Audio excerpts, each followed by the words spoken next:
नमस्कार दोस्तों, मेरा नाम है अजय और मैं पेशे से कर सलाहकार हूँ, टैक्स कंसल्टेंट। और आज जो टॉपिक हम इस वीडियो में डिस्कस करने वाले हैं बहुत ही महत्वपूर्ण टॉपिक है, इनकम टैक्स रिटर्न फाइल करने के फायदे। जी हाँ, बिल्कुल सही सुना आपने। इनकम टैक्स रिटर्न भरने के क्या फायदे हैं, उस टॉपिक पे आज हमारा वीडियो होने वाला है।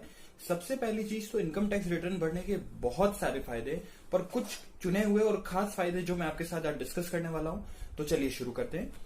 सबसे पहला और महत्वपूर्ण फायदा, जब भी आप किसी बैंक में लोन वगैरह के लिए अप्लाई करते हैं, चाहे वे होम लोन हो, एजुकेशन लोन हो, बिजनेस लोन, पर्सनल लोन और कार लोन, इन सब के लिए जो मोस्ट इंपॉर्टेंट क्वालिफिकेशन या रिक्वायरमेंट कह सकते हैं वो है इनकम टैक्स रिटर्न। जी हाँ, आपसे पिछले 3 साल के रिटर्न मांगे जाते हैं जब भी आप किसी लोन के लिए अप्लाई करते हैं।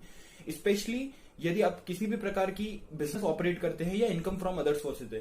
सैलरी के केस में आप फॉर्म 16 से कंसीडर किया जा सकता है, परंतु यदि आप अदर देन जॉब के अलावा कोई भी कार्य करते हैं, बिजनेस, अदर सोर्सेज की इनकम, तो आपके लिए इनकम टैक्स रिटर्न 100% कंपलसरी है।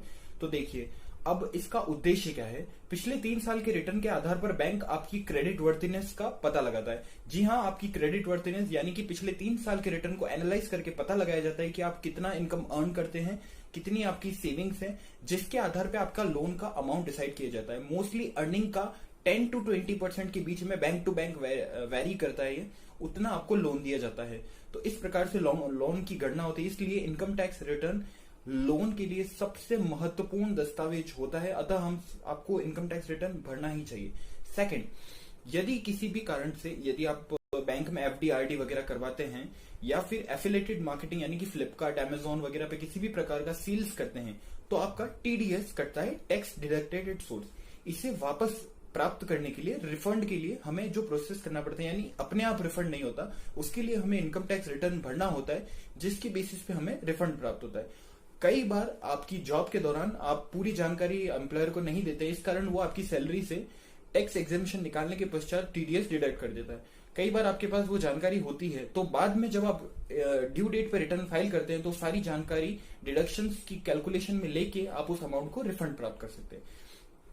उसके बाद आता है, उसके बाद जो पॉइंट आता है वो है मेडिक्लेम। हाँ, कई बार यदि आपके साथ किसी भी प्रकार की दुर्घटना हो जाती है और आप अपंग हो जाते हैं या आपकी मृत्यु हो जाती है या किसी भी प्रकार का लॉस होता है, तो ऐसी परिस्थिति में आपको जो कंपनसेशन, थर्ड पार्टी कंपनसेशन की कैलकुलेशन की जाती है, उसके लिए इनकम टैक्स रिटर्न बहुत जरूरी है। जी हाँ, आप जितना इनकम अर्न करते हैं उसके आधार पर बैंक, कोर्ट जो पोर्टल बना है वो आपके कंपनसेशन डिसाइड करता है।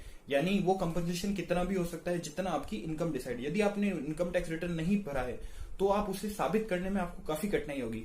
वैसे बैंक वगैरह सभी कहते हैं कि इस प्रोसेस को काफी आसानी से किया जाए, परंतु वास्तविकता में इतना आसान होता नहीं है।